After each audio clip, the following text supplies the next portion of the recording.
इस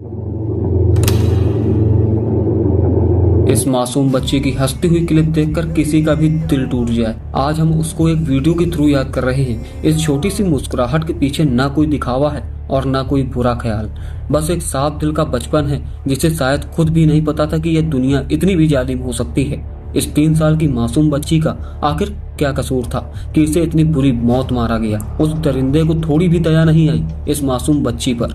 इंसान अपने बदले की आग में इतना पागल कैसे हो सकता है कि उसको मासूम बच्ची का रोना और चीखना ही ना दिखा हो। आज हम बात करने वाले हैं महाराष्ट्र के मालेगांव में एक 3 साल की बच्ची के साथ हुए रेप मर्डर केस के बारे में, जिसके बाद पूरे शहर को बंद करने का ऐलान कर दिया गया।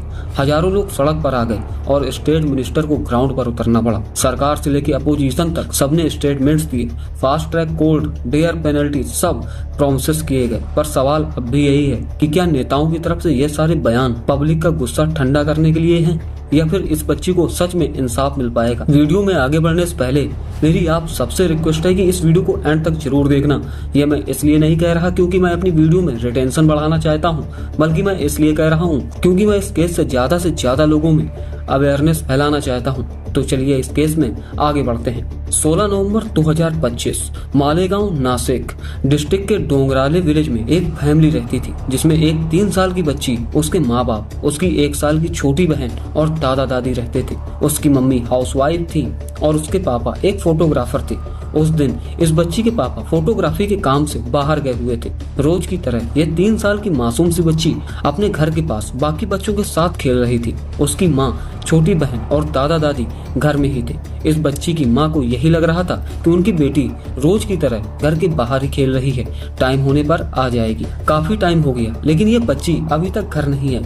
अब शाम के करीब 6 बज चुके थे। ये बच्ची अभी तक घर वापस नहीं आई थी। उसकी माँ ने बाहर जाकर देखा तो उसकी बेटी वहाँ नजर नहीं आई। फिर उसने तुरंत ही उसने परिवार वालों को बताया कि उनकी बेटी बाहर नहीं दिख रही है, तो पूरा परिवार उसे ढूंढने लग जाता है।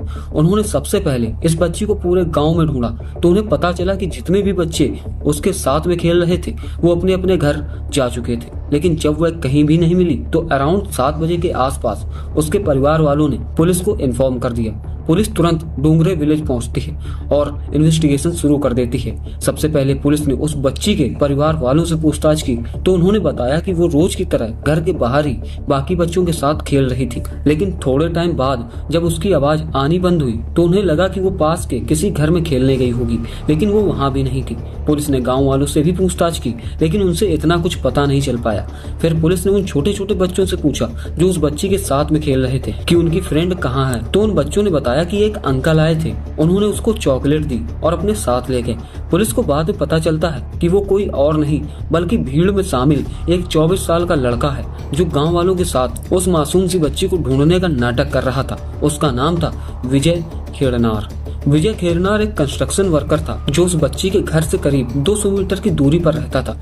विजय का नाम सुनकर गांव वाले शॉक हो गए और उन्हें पता चला कि तभी इसने 2 बार टावर के कंपाउंड में अकेले जाकर चेक किया और सबको यह बताया कि वहां कुछ भी नहीं है।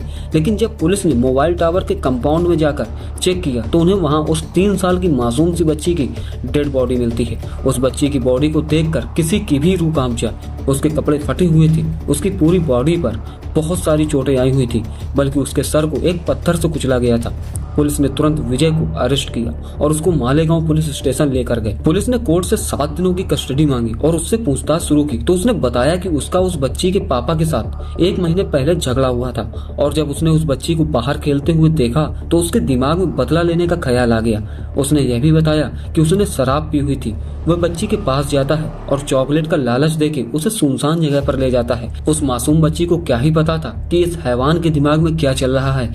जब मेडिकल रिपोर्ट्स आई तो ये कंफर्म हो गया कि इस दरिंदे ने उस बच्ची को सिर्फ मारा ही नहीं बल्कि उस 3 साल की मासूम सी बच्ची का पहले रेप किया, फिर बहुत बड़े पत्थर से उसका सर कुचल दिया। कोई इतना नीच कैसे हो सकता है? वो बच्ची कितनी रोई होगी, वो कितनी तकलीफ में होगी। पर इसको तो सिर्फ अपना बदला लेना था। स्कूल्स बंद थे और सब सड़कों पर उतर गए थे। इतना ज्यादा हंगामा हुआ कि पुलिस को लाठी चार्ज करना पड़ा। प्रोटेस्ट इतना ज्यादा हुआ कि कोर्ट प्रोसीडिंग भी वीडियो कॉन्फ्रेंस के थ्रू करनी पड़ी। लोग कोर्ट के गेट तोड़ने लगे, स्लीपर्स फेंकने लगे। पुलिस को फिर स्टेटमेंट देनी ही पड़ी, लाठी चार्ज करेंगे अगर आप पीछे नहीं हटे। इस बीच महाराष्ट्र के water resource minister Girish Mahajan, Maratha activist Manoj Jarange और लोकल एमएलए विक्टिम के घर गए। उन्होंने फैमिली को बहुत सपोर्ट किया और मिनिस्टर जिरवाल ने यह अनाउंसमेंट की कि इस केस को फास्ट ट्रैक करके 2 महीने में रिजल्ट लाएगी। वुमेन कमीशन की चेयरमैन पर्सन भी विक्टिम के घर गई और गवर्नमेंट ने भी हर तरीके का सपोर्ट देने का प्रॉमिस किया। लेकिन पूरे शहर के दिल में एक ही बात घूम रही थी कि हमारे बच्चे सेफ हैं। सवाल यह भी उठता है कि क्या हम इस सिस्टम पर भरोसा कर सकते हैं। आज से पहले ऐसे क्राइम बहुत सारे हुए हैं, पर कोर्ट ने आज तक ऐसा कोई भी डिसीजन नहीं लिया है जिससे कोई भी इंसान ऐसा क्राइम करने से पहले 100 बार सोचे। क्या इस बच्ची को इंसाफ मिलेगा या फिर यह केस भी एक फाइल बनकर रह जाएगा। यह केस सिर्फ उस बच्चे के माँ बाप के लिए नहीं है, बल्कि हर माँ बाप के लिए एक वार्निंग है। आप सबको क्या लगता है, क्या डेथ पेनल्टी सही सजा है या इससे भी दर्दनाक सजा इस दरिंदे को मिलनी चाहिए? आपकी आवाज जरूरी है। इस वीडियो को आप ज्यादा से ज्यादा शेयर करना, जिससे हम इस आवाज को हर कोने तक पहुंचा सके। बाकी दोस्तों, मिलते हैं नेक्स्ट वीडियो में किसी और केस के साथ। तब तक के लिए आप सबका धन्यवाद।